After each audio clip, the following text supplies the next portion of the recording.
Muchas gracias. Voy a hacer una pequeña introducción a esta presentación y no voy a parar de dar las gracias. Entonces, cuando la iba preparando me daba cuenta de que iba a tener que dar las gracias a tantas personas, digo, mejor voy a ir entrelazándolo con la presentación. Lo primero, quiero darle las gracias a todos ustedes por estar hoy aquí, en la fiesta del libro de Colombia, en la casa de la Universidad de los Andes, en esta feria del libro, que es un poco también la casa de todos nosotros. Gracias a Ediciones Uniandes por haber hecho posible este proyecto editorial y también por habernos invitado a presentarlo hoy aquí en el primer día de la Filbo. Nos sentimos muy contentos y creo que hablo en nombre de todos. Me acompañan Camila, Josué, Daniel, Johnny, Tatiana aquí en el público, Ricardo, María Susana. No ha podido acompañarnos Alexander, otro de los autores de quien diré ahora algo a medida que avancemos. ¿Y me dejo a alguien? No, creo que ya estamos todos. ¿Cómo se llega a Ítaca desde el Guaviare, no? Es un poco la pregunta que hace este libro, que es una pregunta que ha surgido al hilo de una experiencia que hemos vivido muchos de los que estamos aquí y que ahora, visto en perspectiva, en la distancia, parece de total necesidad. Es como en los dos sentidos de la palabra necesidad, este libro, cuando yo lo he tenido en mis manos, que ha sido solamente hoy, la impresión que he tenido es que era un libro totalmente necesario y un libro absolutamente inevitable. Pero la verdad es que ninguno de nosotros, creo, lo vio venir. Cuando me invitaron a impartir un curso sobre Homero en la Universidad de los Andes hace ya va para 3 años, un curso que era un curso de ciclo básico, que estaba pensado para una lectura general, que pudiéramos hacer, bastante libre, de estos poemas, la Ilíada y la Odisea, yo jamás pude anticipar lo que iba a ocurrir. Y es que cuando empezamos a leer esos poemas, en el contexto en el que se estaba produciendo esa lectura, que era la de el posconflicto en su momento de bisagra más intenso, creo, porque acababa de producirse el referéndum con resultado conocido por todos, y finalmente se acababa de firmar en el Teatro Colón el acuerdo de cese en enero, que es cuando dio comienzo este curso. Nos encontramos con que hablábamos todo el tiempo de estas experiencias que habían ocurrido allá por Grecia, no se sabe cuándo, en el primer milenio antes de Cristo, que estábamos hablando de héroes mitológicos que emprenden el viaje en la búsqueda de su hogar después de la guerra, y sin darnos cuenta estábamos hablando también del viaje que muchas personas en este país estaban a punto de emprender, estaban emprendiendo, llevaban mucho tiempo emprendiendo o no van a tardar en empezar a emprender, y se entrecruzaban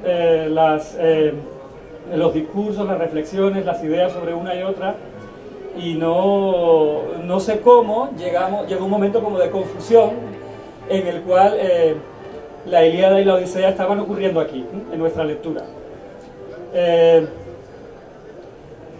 Al mismo tiempo, durante ese mismo año, y por casualidades, porque como digo, aunque ahora nos parezca absolutamente necesario, nada de esto se planificó, tuve la oportunidad de estar impartiendo un taller de literatura en la Cárcel Modelo.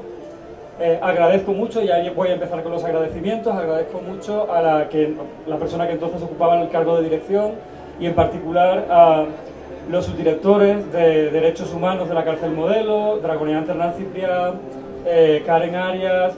Nos ayudaron muchísimo con todos los talleres, no solo a mí, a otros profesores de la Universidad de los Andes. Quiero recordar a Lucas Ospina, Manuel Iturralde, Juana Sencler, personas que están muy implicadas, y también, como no, a la que fue mi compañera durante todo ese tiempo, Paula Alejandra, la tienen aquí grabando. Ella venía conmigo a esas sesiones que intentábamos llevar la literatura a la Cárcel Modelo, y llegó un momento en el que también, tampoco sé explicar por qué, pues empezamos a hablar de Homero en esos cursos.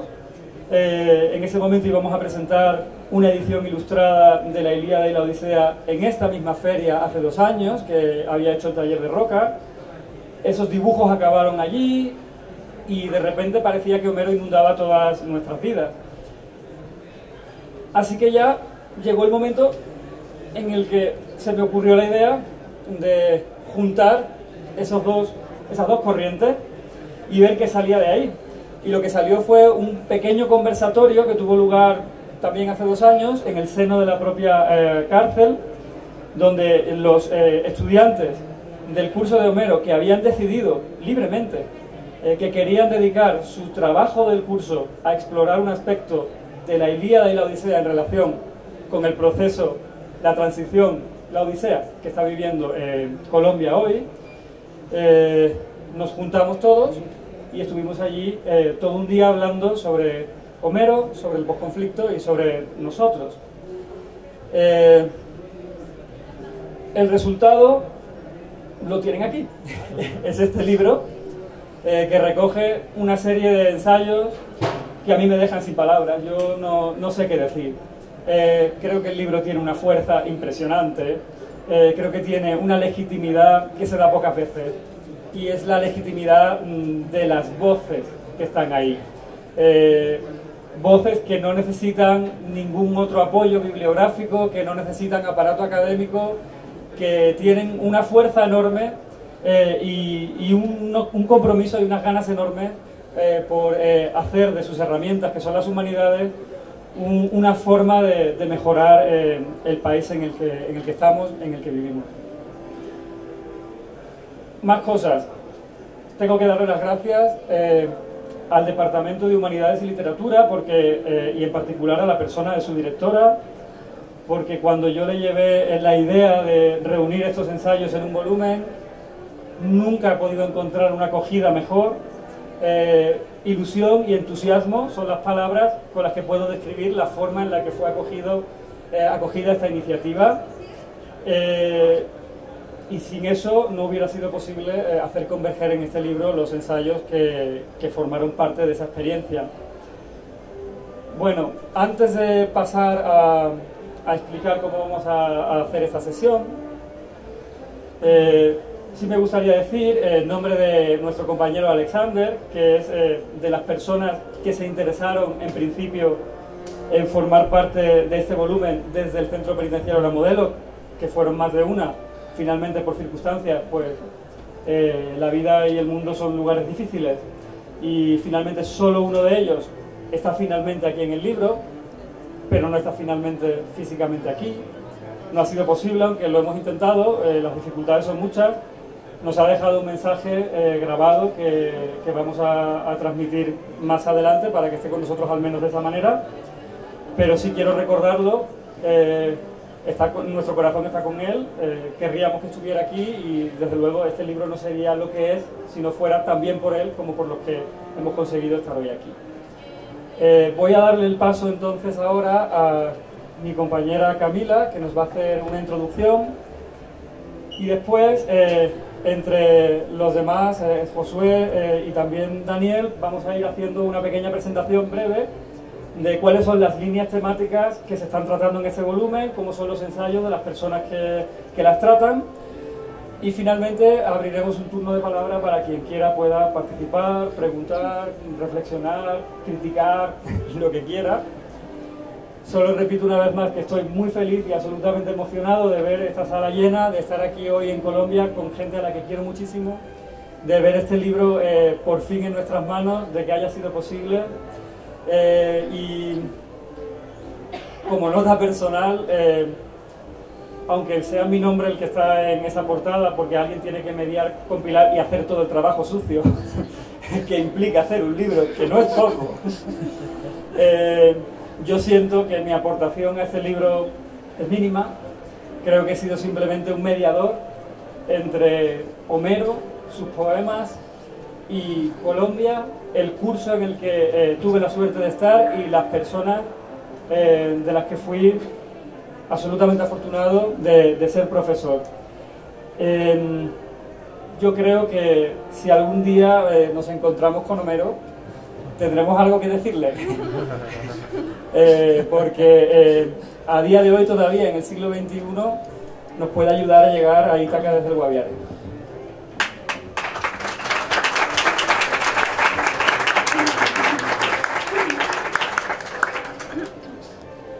Bueno, buenas tardes. Muchísimas gracias a todos por venir. En el 2017, después de que Rodrigo nos embarcó en este viaje a través de un correo, me embarqué yo en otro viaje. Tras estar en un bus por más de 20 horas, llegué a la Macarena Meta, antigua zona de extensión durante el gobierno de Pastrana, que hoy alberga una de las zonas veredales a las cuales habían llegado alrededor de 100 excombatientes de las FARC. Después de llegar en la noche y sin tener mucho tiempo para conocer el lugar donde estábamos y a quienes nos recibían, nos fuimos a dormir postergando las expectativas. A la mañana siguiente, el paisa, un excombatiente, pero no el que siempre nos hablan en las noticias, nos recibió preguntándonos: ¿y ustedes son la generación de paz? Entre penas y risas les respondimos que sí, sin reflexionar sobre la responsabilidad que la situación acarreaba. Cuento esto porque, al igual que los textos presentes en este libro, los que estábamos allí veíamos un futuro con posibilidades de paz. No sentíamos la paz como una responsabilidad, solo como algo que estaba sucediendo, algo que estábamos dispuestos a asumir. Si bien el panorama actual parece ser oscuro, y si hubiera escrito estas palabras unas semanas atrás serían bastante negativas, solo bastó releer el libro para recordar que esto es parte del camino. El libro permite ver los múltiples intentos que realizamos los escritores por encontrar una lectura del posconflicto. Y todas estas lecturas son solo pequeñas explicaciones que nos permiten acercarnos a la guerra. Y aunque podríamos plantear varios escenarios donde el contexto estuviera mejor, debemos recordar que, en palabras de Rodrigo, nuestra guiada de 5 décadas ya terminó. Ahora se nos viene nuestra odisea. Entonces, ahora en nuestra odisea debemos ser Telémaco, debemos luchar por la verdad, por entender qué pasó. También debemos llorarla y acompañar a los que la lloran, entender las lágrimas de protesta y encontrar la forma de narrar el conflicto, o las formas de narrar el conflicto. Y es que sucede que la Ilíada y la Odisea nos permiten entender que la historia no es sencilla, que su complejidad implica adentrarnos en ella. Pero en Colombia ya no hay una Ilíada o una Odisea, porque no hay solo un Odiseo, o un Héctor, o un Aquiles, hay muchos. Podríamos incluso ponerles nombres propios. Y es esa multiplicidad de héroes la que nos lleva a nuevas historias, nuevas Odiseas y nuevas Ilíadas. Y son estos nuevos textos los que iremos escribiendo mientras entendemos qué es lo que ha pasado, cuáles son las marcas que la guerra ha dejado inscritas en nuestros cuerpos. Entenderemos nuestras cicatrices y así daremos paso para entender a los otros que hemos intentado marginalizar, a ellos que hemos categorizado. Y tal vez, podremos seguir jugando partidos de fútbol en paz como los muchos que jugaron el ejército con los excombatientes de las FARC como sinónimo de paz en las zonas veredales. En últimas, este libro es solo un intento de construir un pequeño camino para que Odiseo regrese a Ítaca. Todavía quedan sirenas en el camino, conversaciones con los muertos e incluso conocer sociedades en paz. Todavía debemos ver nuestras cicatrices para pensar que ya podemos regresar, que ya podemos dejar de llorar. Y es construyendo estos textos que nos construiremos a nosotros, porque ahora sí, en últimas, este libro es resistencia.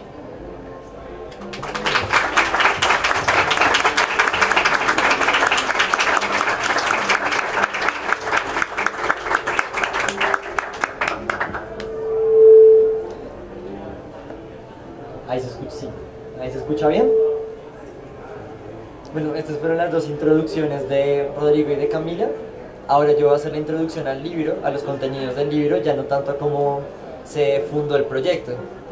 Si bien pareciera evidente cuando uno lee a Homero que se pueden hacer relaciones sencillas y coherentes entre el conflicto contemporáneo colombiano y por estar inscrito en el marco de la guerra, a lo largo de la conversación, tanto con Rodrigo, pero también con las personas que hicieron parte del curso, nos dimos cuenta que no es tan evidente y que hay una gran cantidad de claves de lecturas escondidas en el texto homérico que nos permiten ahondar en temas que permiten matizar la idea de conflicto y de posconflicto. No se trata de abarcarlo como un gran conjunto, sino más bien como particularidades y distintos problemas que arman todo este entramado que nos convoca. Además es interesante, me gusta señalar el hecho de que por contingencias de la vida hoy estábamos en paro, hoy hubo paro nacional, y si bien no escogimos el día por el paro nacional, me parece que el libro grita evidentemente que el contexto en el que estamos ahorita exige aún este tipo de diálogo desde los clásicos y también desde todos nosotros, porque a fin de cuentas Así como este libro nace de la oralidad y el hecho de compartir las cosas, este libro nuestro, que finalmente no solo nuestro, sino de un montón de personas que nos acompañaron con sus lecturas también y con sus interpretaciones, nos lleva a la construcción de un diálogo más grande que no va a cesar, porque así la Ilíada esté marcada solo en el momento de la guerra y la Odisea después de la guerra, nosotros como colombianos estamos en un momento híbrido, en el que si bien se han acabado ciertos conflictos bélicos, aún hay muchas guerras que se están librando, pero al mismo tiempo hay otro momento en el que las personas están volviendo después de un conflicto que ya finalizó con las FARC. Entonces, ya teniendo eso en cuenta, escogimos distintas líneas particulares sobre cada uno de los ensayos, como un conjunto de 2 ensayos, cada uno va a hablar de 2 ensayos que reúnen temas particulares sobre cómo se puede leer el posconflicto de Homero. Ya. Vale, hola, de nuevo gracias a todos por tercera vez. Una de las líneas que nosotros escogimos, porque nosotros pues tratamos de, una vez terminado el ejercicio de reflexión personal y de revisión, también quisimos mirar el libro como un todo, como una totalidad en la cual habían, como bien decía Daniel, diferentes líneas que atravesaban todos los ensayos a pesar de lo diverso de cada una de las miradas. Una de las que encontramos fue en el texto de Camila y de Daniel el tema de la masculinidad y de las diferentes masculinidades que uno puede encontrar en los análisis que se realizan en el libro que tenemos hoy en día acá. La cuestión es que nos encontramos, pues bueno, esta fue la lectura que yo realicé de los ensayos de mis compañeros, que son muy buenos y que también me alcanzaron a plantear temas importantes para mí, como que yo estaba frente al computador diciendo, pucha, mi masculinidad. Entonces como que son unas reflexiones bonitas porque lo ponen uno a pensar en la manera en la que, de nuevo, Homero no solamente nos está ayudando a pensar el posconflicto, sino también nos está ayudando a repensarnos a nosotros todo el tiempo. Volviendo. Una de las cosas que se encuentra en el ensayo tanto de Daniel como de Camila es el tema de cómo hay cierta reevaluación de las masculinidades tradicionales, sobre todo en la etapa de la Odisea, sobre todo en la Odisea, no es una etapa, es una obra. Y uno de los análisis que proponía Camila era cómo la masculinidad ligada a la guerra, la masculinidad un poco bélica, se comenzaba a reevaluar justamente en la Odisea, y cómo en un episodio muy particular que Daniel subraya en su ensayo, que es el de Telémaco frente a los itacenses, llega un momento en el que Telémaco se arma y se prepara como si fuera la batalla, y uno está listo para que él salga y de repente no, se va a el ágora. Y en el ágora no solamente se enfrenta con los pretendientes, sino que él le da lugar al llanto en su discurso. Y comenzamos a ver cómo todas estas masculinidades en realidad no son tan rígidas como uno pensaría, y hay de verdad otras posibilidades de significación en ellas.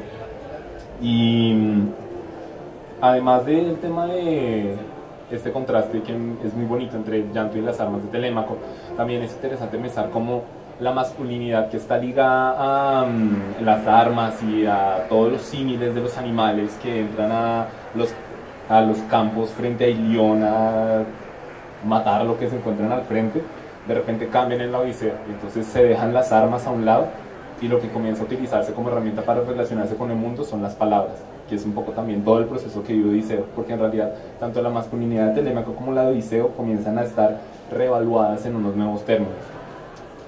Y una de las cosas que también me llamó mucho la atención del análisis que realizaban ustedes dos era que no era una transición definitiva, no había un punto de llegada en el que uno dijera, listo, se acabó la Odisea, chao, sino lo que sucedía era que nos encontrábamos con un espacio de tensiones y indefiniciones, que es en realidad también el espacio en el cual nos encontramos hoy y por el cual hoy asumimos esta actitud frente a categorías como posconflicto o paz, porque nos dimos cuenta que no era algo que iba a suceder después de que se firmara un acuerdo o después de que cesara el fuego, sino es algo que estamos todavía construyendo y estamos tratando de pensar cómo construir, de la misma manera que cada vez que volvemos a leer la Odisea, Telémaco sigue buscando a Odiseo y Odiseo sigue tratando de llegar a Ítaca y de encontrar las palabras para contar su historia. Entonces esos son los dos ensayos de Camila y Daniel, y les doy la palabra a Daniel. Gracias. No sé, no se maneja. ¿Hacia acá? Ah, ese. ¿Listo? Uy, sí, mucho mejor. Yo voy a hablar de los ensayos de Ricardo y de Josué, que empiezan con una de las preguntas más importantes, hablando de uno de los miedos que surge también después de una guerra, y es el olvido. Muchas veces se tiene el miedo de que después de la guerra se olviden las cosas y las atrocidades que pasaron, porque queremos empezar de nuevo, porque creemos que un proceso después de la guerra es borrar todo lo que viene antes. Sin embargo, lo que ellos dos logran ver a partir del texto, de los textos de Homero, tanto de la Ilíada como de la Odisea, y a partir de su análisis de la masacre de Ojaya y de Mapunham, es el hecho de cómo no hay espacio para el olvido, pero sí espacio para el perdón, y cómo es necesario muchas veces para construir estos relatos después de la guerra y los relatos del olvido, quizás el recurso de la ficción. No se trata de relatar las cosas de una manera cruda y de buscar el relato solo por las ansias de contar la verdad de las cosas, sino que esta verdad puede ser transformada por medio de la ficción para que más personas puedan llegar a este tipo de relatos y entender todo esto que pasó y dejar una constancia de que estas cosas no van a ser olvidadas. Lo que ellos también señalan muy bien es que si bien las ficciones y la construcción de discursos después de la guerra y durante la guerra no solo son de tipo narrativo o de tipo oratorio, muchas veces este tipo de discursos sobre la guerra también se inscriben en el cuerpo. Las cicatrices de las personas que llegan después de la guerra, la naturaleza transformada después de las distintas batallas o de la manera o de los campamentos, hablan también de un proceso que es necesario reconocer, porque finalmente la guerra abarca todo tipo de cuerpos y todo tipo de personas y involucra todo este tipo de espacios. Entonces el ejercicio de ellos dos es reconocer esta cantidad de discursos en los que nos deja la guerra. Finalmente, y lo que ellos también señalan y que es necesario, es el hecho de que a pesar de que queramos crear relatos y queramos crear ficciones, también hay momentos de silencio que son necesarios adoptar. No siempre tenemos que tener el afán de tener que contar las cosas, y muchas veces el mismo silencio es una forma de discurso y una forma de contar aquello que no podemos expresar, como lo inefable esconde su valor también en este silencio. Entonces estos dos ensayos exploran desde esas dos corrientes. Bueno, entonces el tercer eje que nosotros más o menos definimos es el tejido social, y en ese enmarcamos el texto de Tatiana y de Johnny, que pues el de Tatiana se llama Los Juegos, teniendo en cuenta como toda la tradición de los juegos clásicos, del deporte en la antigüedad, y Tatiana hace un análisis de cómo los juegos, digamos, volviendo un poco al tema también de las masculinidades, se enmarcan también dentro de la guerra, tienen pues un referente de guerra, pero también son fundamentales dentro del análisis como de la sociedad, de cómo la sociedad se entiende y coopera o no, o asume la guerra a partir del juego. Por otro lado, el de Johnny pues habla de la marginalización, y entonces Johnny plantea un escenario, pues sí, asume como un poco una interpretación donde toma ciertos personajes de la Odisea y los propone como personajes marginados, pero además va haciendo un paralelo con diferentes actores del conflicto que también han sido marginados, y en ese sentido, en el caso de los dos textos, se nos proponen dos formas de configuración social a partir de las cuales nosotros podemos comprender cómo se configura esa sociedad, pero creo que algo que es muy importante de los dos textos es pensar en cómo esas configuraciones también son móviles, y creo que eso es muy valioso, como los juegos no necesariamente siempre están pues no siempre hacen referencia a la guerra, pueden también hacer referencia a la cooperación, como yo puedo cooperar con el otro a la hora de jugar, o en el caso de la marginalización, como pues Johnny, uno de los personajes que pone como marginado es Odiseo, una vez ya regresa a Ítaca, y un poco en todo el texto le está diciendo como, bueno, ¿cómo lo vamos a poner marginado? ¿Cómo voy a construir todo esto para que se pueda marginalizar?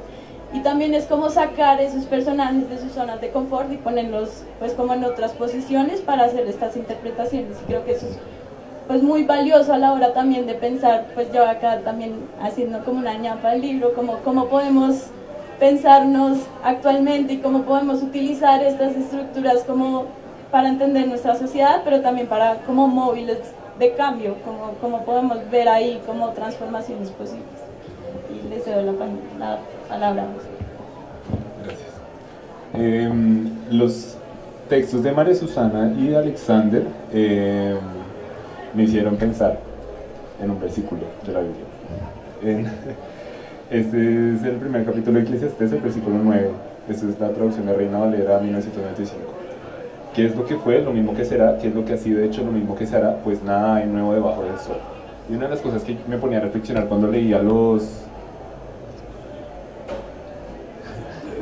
textos de María Susana y de Alexander era que resulta muy reconfortante encontrar este tipo de lecturas en los cuales podemos tomar un referente tan canónico como Homero y actualizarlo, traerlo a nuestros días y encontrar una manera en la cual esas obras nos ayudan a entender y también a complejizar nuestra situación actual, que es un poco todo el ejercicio que nosotros hemos estado desarrollando acá.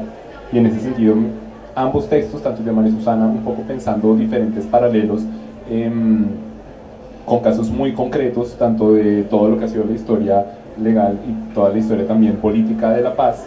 También Alexander lo que se ponía a pensar era en cómo hay estos nuevos heroísmos, estos nuevos héroes que están en nuestra Colombia contemporánea y cómo ellos comienzan a funcionar y cómo podemos nosotros pensarlos también en el marco de Homero.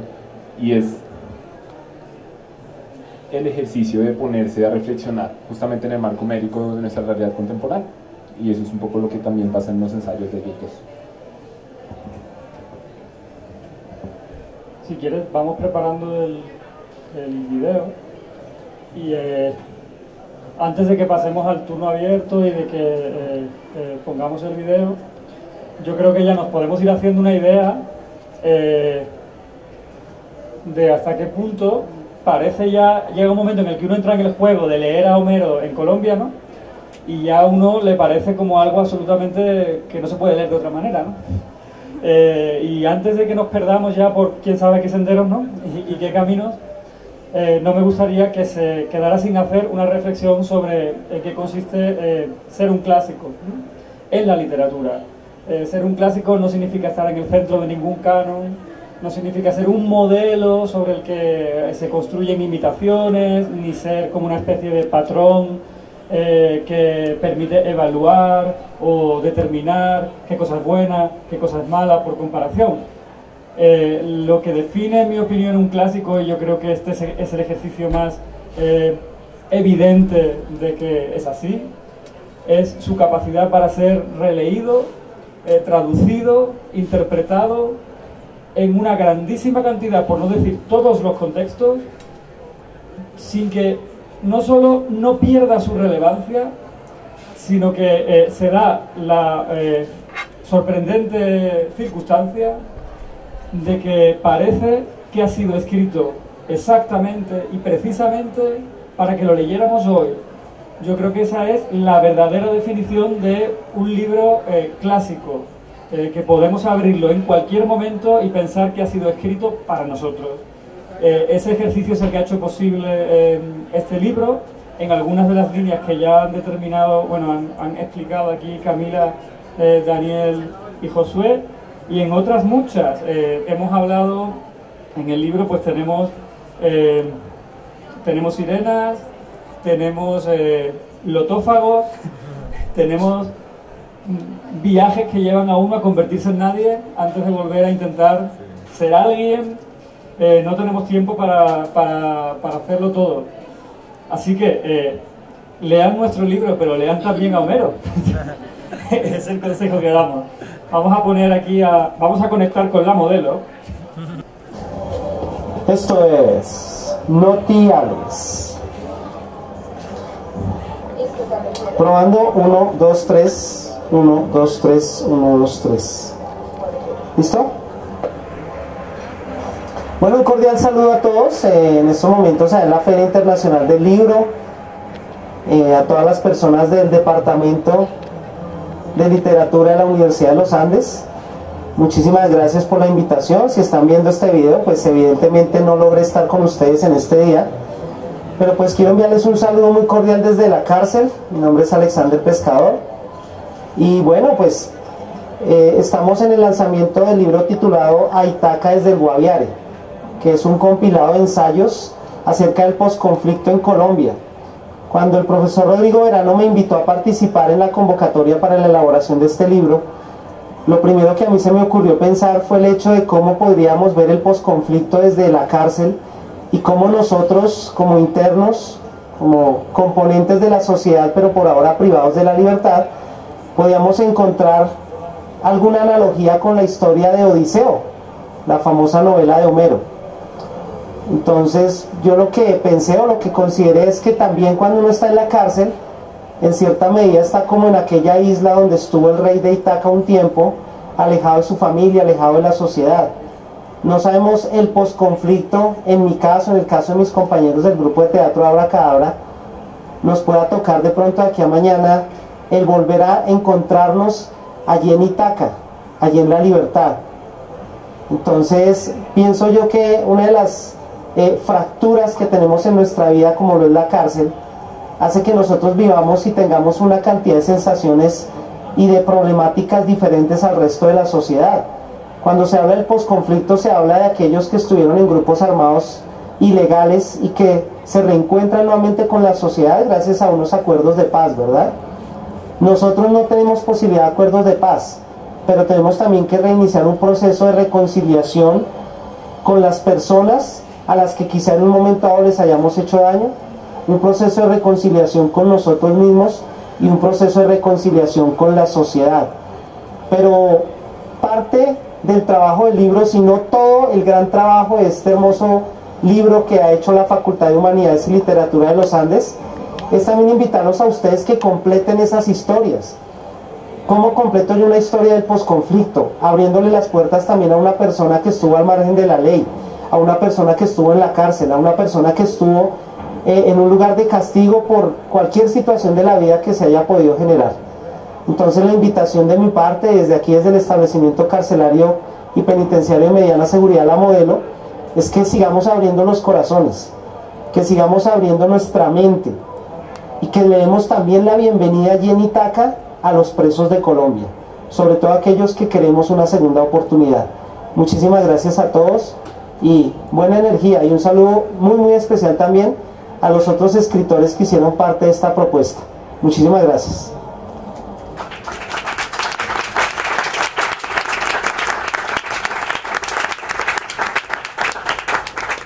Cuando estábamos hablando de la escena en la que Príamo va y le besa las manos a Aquiles para que le devuelva el cuerpo de Héctor, yo le dije a la clase como, uy, entonces la Ilíada es como sobre el cariño y sobre cómo uno perdona y sobre no sé qué. Y Rodrigo me interrumpió y me dijo, sí, pero también es sobre matar y también es sobre la guerra. Y yo como bueno, está bien. Y ya, y yo me quedé con eso. Y ahora que hizo la pregunta de Santiago, que no sé dónde está, se escondió. Yo creo que la respuesta es algo que es, creo que uno de los hilos que más vibra en el libro y pues en la Ilíada también, que es, uno no puede simplemente decir como no, es que todo fue súper bello, lo resignificamos y ahora nada nunca pasó, somos amigos y en realidad siempre fuimos mejores amigos, amantes en secreto, porque pues eso no es verdad. O sea, también es sobre la guerra y también es sobre matarnos. Y yo creo que este tipo de ensayos y las voces tan distintas, sobre todo la de Alexander tan valiosa en la recolección de estos ensayos, traen como que recuerdan que esto también es sobre matarnos y que eso no se puede dejar atrás. Entonces, recordar como los eventos puntuales, las cosas que pasaron, es importante, y resignificar algunas otras cosas. Pero, entonces Santiago, yo creo que que estamos un poco atrapados, pero no es atrapados, sino que simplemente uno no puede ser uno mismo sin recordar pues lo que le ha pasado y lo que uno también ha hecho. Entonces yo sí creo que hay una cosa ahí como del destino, pero pues que a la larga que es la vida, ¿no? O sea, a todo el mundo le pasan cosas, o sea, de todos los niveles. Entonces yo sí creo que estamos ahí atrapados, pero que eso está bien. Que la Odisea presenta un episodio supremamente difícil, y es el hecho de que ha vuelto Odiseo después de todo su viaje, y aunque parece que se va a restablecer la paz, para restablecer la paz en Ítaca, el primero asesina a todos los pretendientes de Penélope, de todas las personas que estaban consumiendo y agotando los recursos y pues como simplemente destruyendo su casa. Entonces en ese punto no diría como parece ser que no podemos incluso separarnos de la violencia, y que incluso en esta transición la violencia sigue estando presente. Pero luego de esto, después de esta horrible masacre, las cosas se ponen en calma, Odiseo se reconcilia con su familia, y la Odisea acaba a punto de que otro conflicto comience. Pero antes de que ese conflicto comience, Atenea llega y detiene el conflicto. Y el libro termina con una pregunta y deja como unos puntos suspensivos realmente, porque no sabemos aquello que va a llegar después de este momento de reconciliación. Y yo creo que en estos dos episodios es lo que se resume esto. Yo no estaría pensando tanto en una idea fatal del destino de estamos marcados a hacer esto, pero sí estamos más, como dice María Susana, en la obligación de reconocer aquello que ha pasado, a reconocer que los procesos de transición pueden implicar a veces violencia sin que esté abogando por ello, pero muchas veces están inscritos aún en esa violencia de la que aún no sabemos cómo desprendernos, pero que aún nos queda la incógnita y la posibilidad de construirse, porque también, volviendo a la Odisea, y uno de los personajes que parece atravesar también este libro y con el que cuando uno lee a Homero y sobre todo cuando uno lee la Odisea, siente una gran afinidad, es Telémaco. Telémaco es un personaje muy paradigmático, muy particular, porque parece ser ese personaje sujeto que permite pensar en la construcción de otra nueva sociedad. Entonces creo que todos nosotros, incluyendo a las personas, si bien que son mucho más adultas o no, aún estamos en esa posibilidad como de Telémaco, en tanto estamos vivos, a poder construir más cosas y a tomar la agencia de las cosas y no pensar en esto como un destino fatal que ya nos tiene marcados. Sí, gracias. Hay una cosa que tienen estos dos libros que es maravillosa, y es que nos ayudan a entender la vida porque no la simplifican. Si la simplificaran, no nos ayudarían, pero como no la simplifican, por eso nos siguen acompañando. Ese final de la Odisea, pues no es un final hecho en Hollywood, pero la vida tampoco, ¿no? Entonces uno intenta encontrar determinados rumbos, y ya yo no sé si estoy hablando del libro o de la vida, y se va dando golpes y al final cree que va a llegar, y lo que hay después de esos puntos suspensivos de los que hablaba Daniel, ni lo sabemos para el libro ni para nosotros. Y esa yo creo que es la gran aportación, es la maravilla, es el tesoro que tenemos con Homero. Si voy a ceder la palabra a alguien más. Johnny todavía no ha dicho nada. Déjalo ahí. Pues lo que yo estaba pensando era que cuando yo escribí mi ensayo yo estaba en tercer semestre y fue hace mucho tiempo. y justamente lo que decía Daniela me parece relevante en la medida en la que este ensayo que yo hice fue cambiando a medida que yo iba teniendo mi proceso académico. Las reescrituras siempre eran como yo en qué estaba pensando, esto no funciona, entonces lo cambiaba completamente, y después llegaban los comentarios de Rodrigo, esto tampoco funciona,